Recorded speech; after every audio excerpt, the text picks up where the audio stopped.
Hello guys, അപ്പോൾ നമ്മളിന്ന് പറയാൻ പോകുന്നത് ഇതാണ്ട് ഈ കാണുന്ന സ്ട്രോബെറി കേക്ക് ഇങ്ങനെ ഉണ്ടാക്കുക എന്നുള്ളതാണ് കേട്ടോ. അപ്പോൾ ഫസ്റ്റ് ആയിട്ട് നമ്മൾ ബേസാണ് ഉണ്ടാക്കുന്നത്. ഫസ്റ്റ് തന്നെ ബേസിന് നമുക്ക് 4 മുട്ടയാണ് ആവശ്യം. നമ്മളിങ്ങനെ 4 മുട്ട പൊട്ടിച്ചിട്ട് ആ പാത്രത്തിലിട്ടിട്ട് അത് നേരെ നമ്മൾ മിക്സ് ചെയ്യാൻ വെക്കാനായിട്ട് ചെയ്യുക. ഈ മെഷീനിൽ വെച്ചിട്ടാണ് കേട്ടോ നമ്മൾ ഫുള്ളായിട്ട് മിക്സ് ചെയ്തെടുത്തത്. അതിൽ മിക്സ് ആക്കുന്നതിൻ്റെ ഒപ്പം തന്നെ നമ്മൾ ആഡ് ചെയ്യേണ്ടതാണ് 150 ഗ്രാം ഷുഗറും കൂടെ. പതുക്കെ വേണം കേട്ടോ 150 ഗ്രാം ഷുഗർ നമ്മൾ കുറച്ചേശ്ശെ ആയിട്ട് വേണം നമ്മൾ ആഡ് ചെയ്യാൻ വേണ്ടിയിട്ട്. എന്നിട്ട് അത് കഴിഞ്ഞിട്ട് ആഡ് ചെയ്തതാണ് കേട്ടോ ഈ വാനില ഷുഗർ എന്ന് പറഞ്ഞ ഈ ഒരു പാക്കറ്റ്. അത് കഴിഞ്ഞിട്ട് നമ്മൾ ദാണ്ട് ഇതുപോലെ കുറച്ച് പൊന്തുന്ന വരെ വെയിറ്റ് ചെയ്യണം കേട്ടോ.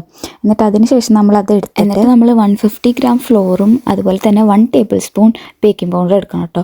ബേക്കിംഗ് പൗഡർ എടുക്കുമ്പോൾ കറക്റ്റ് 1 ടേബിൾ സ്പൂണാണ് എടുക്കണം. ഞാൻ എടുത്തപ്പോൾ കുറച്ച് കൂടുതലായിരുന്നു, അത് ഓമ എനിക്ക് കറക്റ്റ് ആക്കി തന്നെ. എന്നിട്ട് നമ്മൾ ഈ പൊടി കുറച്ചേശ്ശെ അരിച്ചിട്ട് ആ ബാറ്ററിലേക്ക് ഇട്ടിട്ട് അടിയിൽ നിന്ന് മുകളിലേക്ക് പതുക്കെ ഇളക്കി കൊടുക്കാനായിട്ട് ചെയ്തത്. ആകെ കൊണ്ട് ഇളക്കരുത്, പതുക്കെ അടിയിൽ നിന്ന് മുകളിലേക്ക് തന്നെ ഇളക്കണം. പിന്നെ അതൊക്കെ മിക്സ് ആയതിനു ശേഷം നമ്മൾ നേരെ അതെടുത്തിട്ട് ബേക്ക് ചെയ്യാൻ വേണ്ടി വെക്കുകയാണ് ചെയ്തത്. ട്രയലോട്ട് ഒഴിച്ച് ഫുള്ള് പരത്തി സെറ്റാക്കുകയാണ് ചെയ്തത്.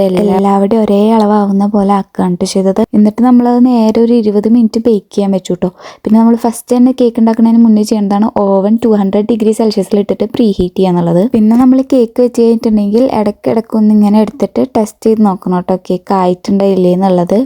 ഞങ്ങൾ കറക്റ്റ് 20 മിനിറ്റ് കഴിഞ്ഞപ്പോൾ തന്നെ കേക്കിൻ്റെ ബേസ് ആയിട്ടുണ്ടായിരുന്നു. എന്നിട്ട് നമ്മൾ കേക്കിൻ്റെ ബേസ് നേരെ എടുത്തിട്ട് പുറത്തെടുത്തിട്ട് കുറച്ച് നേരം ചൂടാറാൻ വേണ്ടി വെക്കുകയാണ് കേട്ടോ ചെയ്തത്. ഇത് മാറ്റി വെച്ചതിന് ശേഷം നമ്മൾ പിന്നെ കേക്കിൻ്റെ മുകളിലേക്കുള്ള സാധനങ്ങൾ റെഡിയാക്കി തുടങ്ങി കേട്ടോ. സ്ട്രോബെറി കട്ട് ചെയ്യുക, അതുപോലെ തന്നെ പിന്നെ നമ്മൾ നേരെ ഉണ്ടാക്കിയത് പുഡിംഗ് ആണ് കേട്ടോ. പുഡിംഗ് ഉണ്ടാക്കാൻ എളുപ്പമാണ്. ആദ്യം കുറച്ച് പാല് ചൂടാക്കുക. ടോട്ടൽ നമുക്ക് 1/2 ലിറ്റർ പാലാണ് വേണ്ടത്. അതിന് കുറച്ച് പാലെടുത്തിട്ട് ആദ്യം ചൂടാക്കുക. എന്നിട്ട് അതിൽ 2 സ്പൂൺ ഷുഗർ ആഡ് ചെയ്യുക കേട്ടോ. പുഡിങ്ങിൻ്റെ പാക്കറ്റ് വേറൊരു പാത്രത്തിൽ പൊട്ടിച്ചിട്ടിട്ട് ബാക്കിയുള്ള പാല് കുറച്ചേശ്ശെ ഒഴിച്ചിട്ട് ഒന്ന് മിക്സ് ചെയ്തെടുക്കുക കേട്ടോ.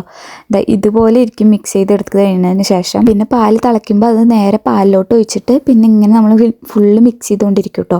അത്യാവശ്യം ഒന്ന് കട്ടിയായിട്ട് വരുന്ന വരെ, ഇതുപോലെ കുറച്ച് കട്ടിയായിട്ട് വരുന്ന വരെ നമ്മളത് എടുത്തിട്ട് കുറച്ച് നേരം ഒന്ന് ഇളക്കിയിട്ട് നേരെ കേക്കിൻ്റെ മുകളിലേക്ക് ഒഴിച്ച് കൊടുക്കുകയാണ് ചെയ്തത്. ഒഴിച്ച് കൊടുത്തിട്ട് നമ്മൾ ഫുള്ള് പരത്തി സെറ്റാക്കി. എന്നിട്ട് നമ്മൾ അതിൻ്റെ മുകളിൽ ഇങ്ങനെ സ്ട്രോബെറീസ് ഫുള്ള് വെച്ചിട്ട് കേക്കിൻ്റെ മുകളിൽ ഫുള്ള് നമ്മൾ സ്ട്രോബെറീസ് വെച്ചിട്ട് കവർ ചെയ്തു. അത് കഴിഞ്ഞിട്ട് പിന്നെ നമ്മൾ നേരെ ഉണ്ടാക്കിയത് ജലാറ്റിനാണ് കേട്ടോ. ഞങ്ങൾ ഈ പാക്കറ്റാണ് യൂസ് ചെയ്തത്. അത് ജലാറ്റിൻ ആദ്യം 250 ഗ്രാം വെള്ളത്തിൽ ആദ്യം പൊടി ഇട്ടിട്ട് കുറച്ച് നേരം ഇളക്കിയതിന് ശേഷമാണ് കേട്ടോ നമ്മൾ ചൂടാക്കാൻ വെക്കുക. ചൂടാക്കിയിട്ട് അത്യാവശ്യം നല്ല തിളച്ച് കഴിയുമ്പോൾ നമ്മളത് ഓഫാക്കും.